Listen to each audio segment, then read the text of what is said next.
Hello मित्रांनो, कसे का आहात तुम्ही? निक्की झाली आहे पहिली फायनलिस्ट. हो, निक्कीचा खेळ जो आहे तो निक्कीला फायनलिस्टपर्यंत नेला आहे का नाही नेला आहे, याची आज चर्चा करूया. सूरज काय केलं आहे त्याच्याबद्दल बोलूया आणि जान्हवीसोबत अन्याय झालेला आहे का हे पण आज आपण बघूया.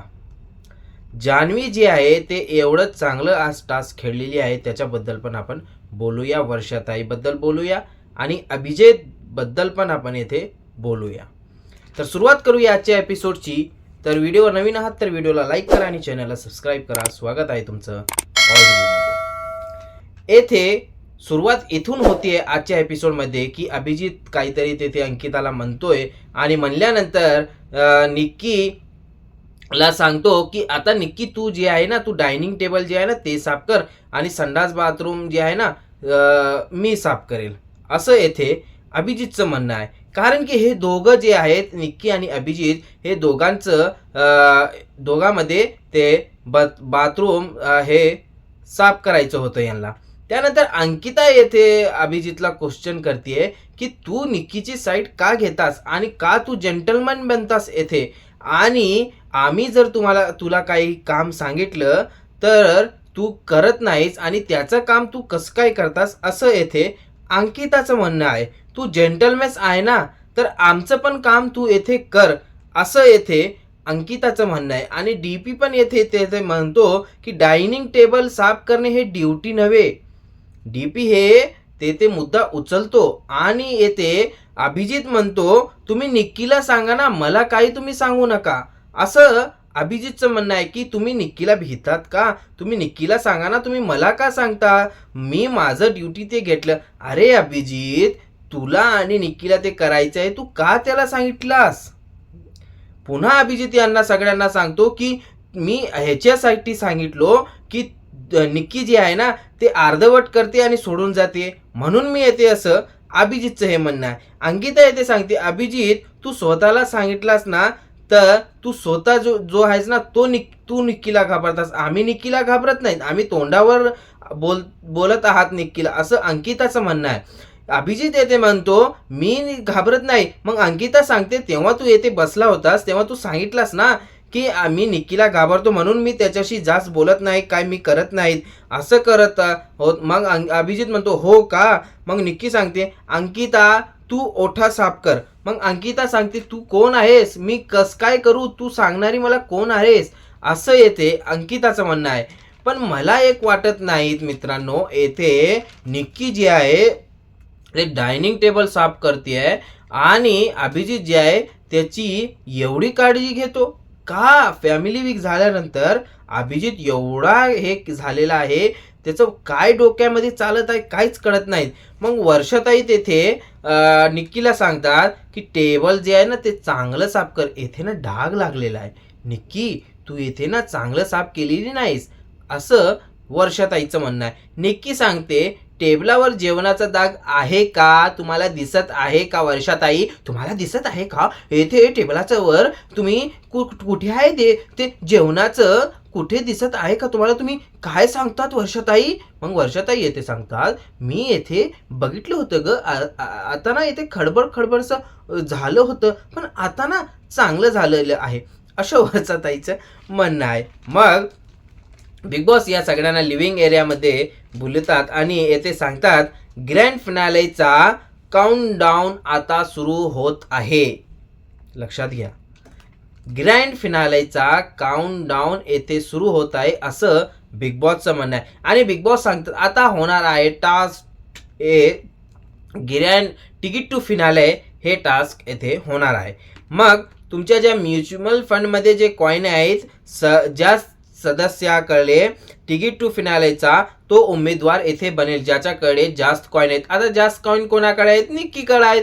मग बिग बॉसला पण माहित आहे निक्की हे चान्स सोडणार नाही आणि 300 कॉईन त्याच्याजवळ आहेत, म्हणून ती येथे उमेदवारी हे करणार आहे. मग येथे बिग बॉस येथे सांगतात जो हे करेल त्याला टास्क खेळायचं नाही, डायरेक्ट एक टप्पा तो पुढे जाणार की तो उमेदवार बनेल.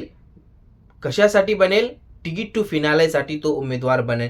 मग निक्की सांगते बिग बॉस मी हे जे कॉईन्स आहेत ते रिडीम करत आहे 300 कॉईन आणि मी उमेदवार येथे तिकीट टू फिनालेची बनण्यास योग्य आहे असं येथे म्हणते. मग निक्की असंच बसते आणि सांगते मी तर तिकीट टू फिनाले जिंकणार असं निक्की एकटेच म्हणत राहते. तिथं झोपलेली असते गार्डन एरियामध्ये आणि तिथे जे सूरज आहे ते कचरा साफ करत असतो आणि तो एकटी बडबडत असते आणि डीपी अंकिताची पण चर्चा चालूच असते. मग बिग बॉस येथे सांगतात घराच्या प्रत्येक गोष्टीला किंमत आहे, तर आता स्वतःची तुम्हाला किंमत जे आहे ते तुम्हाला ठरवावी लागेल. आणि मागच्या याच्यामध्ये तुम्ही 8,40,000 येथे 8,60,000 हे जिंकलेली होती रक्कम आणि आता तुम्हाला 25 लाखमधून 8,60,000 ही रक्कम झालेली आहे, तर 16,40,000 मधून तुम्हाला हे जिंकायची आहे रक्कम असं येथे बिग बॉस सांगतात. आणि येथे पार्ट्या आणलेले होते 6 लाखाची, 4 लाखाची, 3 लाखाची आणि 2 लाखाची, 1 लाखाची आणि 40,000ची ही एवढे पाट्या होते. आणि बहुमताने ज्यांना जे पाटी द्यायचे ते बहुमताने येथे द्यायची होती. तर सूरजला हे सगळेजण येथे 6 लाखाची देतात आणि वर्षाताईला 4 लाखाची. मला अक्षरशः हे वाटलं की वर्षाताईचं गेम बघून आणि वर्षाताईला हे सगळेजण 4 लाखाची देतात, काहीच कळत नाही. आणि जान्हवीला 40,000ची देतात. अरे वर्षाताईचं गेम बघा, जान्हवीचं गेम बघा, कुठं तुमचं डोकं चाललेलं आहे, काय तुम्ही करत आहात, मला काही वाटत नाही मित्रांनो. मी काय सांगू अक्षरशः येथे डीपीचं एक चांगलं वाटलं की डीपी म्हणाले जर सगळेजण मला सहमत आहे तर मी घेऊ शकतो 1 लाखाची असं डीपीचं म्हणणं आहे. अभिजितला 3 लाखाची, अंकिताला 2 लाखाची पाटी आणि डीपीला 1 लाखाची, मग जान्हवीला 40,000ची येथे ते पाटी देतात. पण मला डीपीचं एक चांगलं काय वाटलं की तो उठला आणि सांगितलं की सूरजला 6 लाखाची येथे पाटी द्यायची आहे आणि तो उठला, अंकिताचं एक मत घेतला, अभिजितचं एक घेतला आणि माझं एक आणि सूरजचं एक म्हणून 4 मतं झाली म्हणून सूरजला ते 6 लाखाची पाटी येथे दिला. पण मला एक क्वेश्चन आहे येथे, निक्कीला का बिग बॉसने सांगितला तो उमेदवार झाली ना त्याला बाजूला सरकवा ना. नाही, बिग बॉस सांगतात जर येथे निक्की उमेदवार झाली आहे तर तो चर्चा करू शकते या टास्कमध्ये यांच्यामध्ये. मग जान्हवीला 40,000 देते, जर जान्हवीला राग येते आणि जान्हवी सांगते बिग बॉस माझी किंमत या घरामध्ये फक्त 40,000 आहे का, आणि ते पाटी जी आहे ते मोडून फेकून टाकते आणि सांगते जान्हवी मला हे टास्क खेळायचंच नाही बिग बॉस, असं जान्हवीचं मत होतं. मग त्यानंतर येते बिग बॉस सांगतात याच्यामध्ये मी इंटरफेअर करणार नाही जान्हवी आणि हे बहुमताने झालेलं आहे आणि बहुमताने ते सगळं ठरेल असं येथे बिग बॉसचं म्हणणं आहे. मग जान्हवी ते समजते आता आपण, आणि बिग बॉस सांगतात तुम्ही पहिला टप्पा जे आहे ते हे केलेलं आहे, तुम्ही टास्कचं जे दुसरा टप्पा आहे ते समजून घ्या असं बिग बॉसचं म्हणणं आहे. मग त्यानंतर येथे जान्हवी जी आहे ते आपल्या स्वतःला हे करते, राग कंट्रोल करते आणि सॉरी बिग बॉस म्हणून जाऊन ते पाटी तोडलेली त्याला जोडते. त्यानंतर येथे निक्की जी आहे ते जान्हवीकडे जाते आणि निक्की सांगते असं करू नको, पहिल्यांदा टास्क बघ काय आहे आणि तू डिसाईड कर काय माहीत. त्या 6 लाखाची पाटी आहे ते 6 लाख ह्याच्यामध्ये टाकणार, मशीन येणार आणि त्याच्यामध्ये टाकणार आणि ते मायनस होणार, तुझ्याकडे तर 40,000 तू टाकू शकते असं तसं त्याला हे सांगते. मग जान्हवी सांगते हो का, अगं निक्की येथे कमी करायचे नाहीत, येथे वाढवायचे आहेत या लोकांना, तर ते वाढवतील ना, कमी कशाला करतील, काहीच कळत नाही. निक्कीचं तर बिग बॉस वेगळंच चालतं येते. मग ते टास्क येथे चालू होतो आणि एक कार आणतात, ते घरामध्ये जे लहान लेकरं खेळतात ना ते बसून पाय हे करत ते लहान लेकरं, तसली एक कार आणतात आणि तिथे सांगतात कमीत कमी वेळामध्ये जो सदस्य या तिथे झेंडे ठेवलेले असतात घरामध्ये आणि ते झेंडे यांना उचलून कमीत कमी वेळामध्ये यांना आणायचं आहे आणि 20 झेंडे येथे मध्ये ठेवलेले आहेत, यांना हे माहीतच नाही. आणि पहिल्यांदा येथे निक्कीला संचालक येथे बनवतात. मला हे वाटत नाही बिग बॉस निक्कीला का संचालक तुम्ही बनविला, हां मला हेच कळत नाही. माहीत आहे ना बिग बॉसला की निक्की जी आहे ते या लोकांना जिंकू देणार नाही. कोणाला? अंकिताला, पॅडीला. या दोघांनाही जिंकू देणार नाही. बिग बॉसला माहीत आहे. मला असं वाटतंय, मी सांगतो तुम्हाला, हे सगळेजण जे आहेत आता ते नॉमिनेट पण झालेले आहेत आणि निक्की जी आहे ते फायनलिस्ट झालेली आहे पहिली. आता मला वाटतंय अंकिता किंवा डीपीचा नंबर या 2 दिवसामध्ये लागणार आहे. मिड विक्शन होणार आहे एकाचं कोणाचं. तर मग पहिल्यांदा अंकिता जाते आहे. अंकिता जाऊन ते झंडे गोळा करून आणते आहे आणि अंकिता आणते 4 मिनिट 1 सेकंडमध्ये ती आणते आहे आणि 19 झंडे आणते आहे. आणि अंकिता येथे 19 झंडे आणते आणि त्यानंतर डीपी जातो आणि डीपी जातो तर अंकिता सांगते इट्स नॉट इझी. हे काही इझी नाही. यांना इझी वाटत आहे पण इझी हे नाही. खरंच मित्रांनो, या लोकांना लय हार्ड होतं ते. आणि ते घासचं जे मध्ये होतं ना त्याच्यावर चाकं चालणं अक्षरशः लय कठीण आहे. मग त्यानंतर डीपी जातो 4 मिनिट 46 सेकंडमध्ये हा डीपी 18 झेंडे आणतो. मला हे कळत नाही 18 झेंडे कसं काय आणलं डीपीनं, मला काहीच कळत नाही. 20 झेंडे जर मध्ये होत आहेत, जर अंकिता 19 आणलेली होती तर डीपीनं 18 का आणलं त्याला हे बघायचं होतं ना. टाइम काही हरकत नाही, पण बिग बॉसनं येते एक चाल खेळली होती. बिग बॉसनं आधी म्हणलं होतं की कमीत कमी वेळात तुम्हाला आणायचं आहे, जो कमीत वेळामध्ये आणेल तो येथे होईल. पण बिग बॉसनं असं सांगितलं नाही की किती पण वेळ असू द्या तुम्हाला 20 झेंडे आणायचं आहे. हे कदाचित सांगलेलं नाही मित्रांनो. बिग बॉसनं येथे यांच्यासोबत परत एक आपली जर चाल आहे ते खेळलेली आहे. मग त्यानंतर वर्षाताई जातात. वर्षाताई 6 मिनिट 34 सेकंदामध्ये 19 झेंडे आणतात. पण वर्षाताईची जे एज आहे त्यानुसार मला वाटतंय हे बरं खेळ खेळलेले आहेत वर्षाताई. त्यानंतर सूरज जातो आणि सूरज जो जातो असला जबरदस्त गेम खेळतो सूरज, टास्क मास्टर. मला तर वाटतो हा जो मुलगा आहे ना प्रत्येक टास्कमध्ये आपलं 100% नक्कीच देतो मित्रांनो.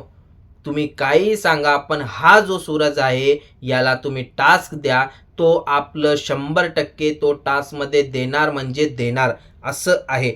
4 मिनिट 4 सेकंदामध्ये 20 झेंडे येथे सूरज आणतो आणि सूरज नंबर 1 वर येतो. आणि वर्षाताई आणि जान्हवी अंकितामध्ये हे सगळेजण 19 आणतात. तर अंकिता 2 नंबरवर आणि वर्षाताई 3 नंबरवर, जान्हवी 3 नंबरवर, वर्षाताई 4 नंबरवर आणि धनंजय 5 नंबरवर. आता बारी होते जान्हवी जे आहे ते 4 मिनिट 10 सेकंदामध्ये 19 झेंडे आणते जान्हवी.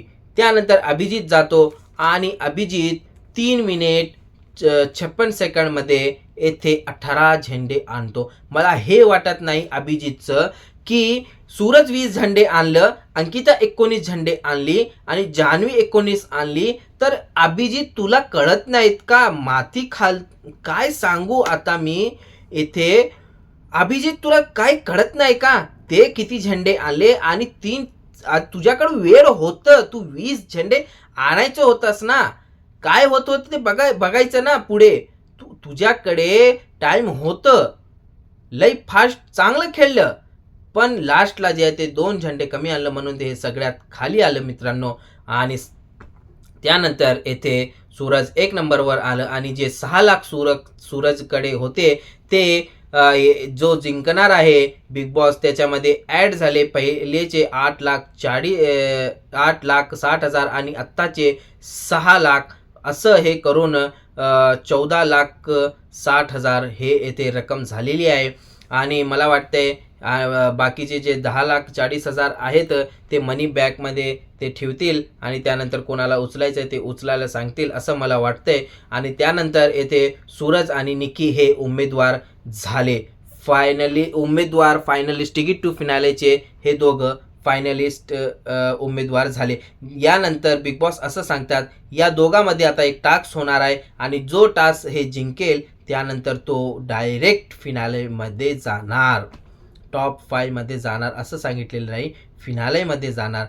कदाचित हे जे बिग बॉस आहेत मला वाटतंय 6 जणांना पण नेणार फायनलिस्टमध्ये का 5 जणाला हे बघणं हे आपलं इंटरेस्टिंग आहे. मग यानंतर या दोघांना एक टास्क दिला आणि ते पाईपचं टास्क होतं आणि ते सर्कलसारखं एक तारसारखं गुंडाळलेलं होतं आणि त्याच्यामधून एक पाईप होतं आणि त्याला धरून असं न्यायचं होतं. जर त्याला टच झालं त्या पाईपला तर येथे एक दिवा जळणार होता आणि एक दिवा जळलं की यांचे 30 सेकंद वाढणार होते. अशा प्रकारे 60दा निक्की जी आहे ते टच केली आणि निक्कीचे तेथे 60दा दिया जळले. अशा प्रकारे निक्कीचं 34 मिनिट असं काहीतरी झालं. त्यानंतर सूरज आलं. सूरज जे आहे ते 97 वेळेस त्याचं टच झालं आणि निक्कीच्या लयच पुढे येथे सूरज गेला आणि सूरजचे 54 काहीतरी मिनिट झाले. तर सूरज येथे हारला आणि निक्की जी आहे ते फायनलिस्ट बनलेली आहे मित्रांनो.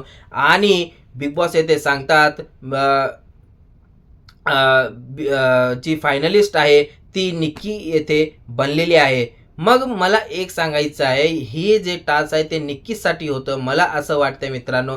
आणि सूरज जे आहे ते तर फायनलमध्ये जाणारच आहे आणि तो जिंकणार म्हणजे जिंकणार. 100% तुम्ही हे लिहून घ्या की सूरज ही ट्रॉफी उचलणार आहे. 100% मी तुम्हाला सांगतो. तर अशा प्रकारे हा येथे टास्क झाला आणि उद्या जे आहे ते शिव ठाकरे येणार आहे. मग त्यानंतर मित्रांनो काय होईल काय आपण बघूत. तर व्हिडिओ कसं वाटलं, तुम्ही व्हिडिओला नवीन आहात तर व्हिडिओला लाईक करा आणि चॅनलला सबस्क्राईब करा आणि आपलं मत जे आहे ते कमेंटमध्ये नक्कीच मांडा आणि भेटूया पुढच्या व्हिडिओमध्ये. तोपर्यंत जय हिंद.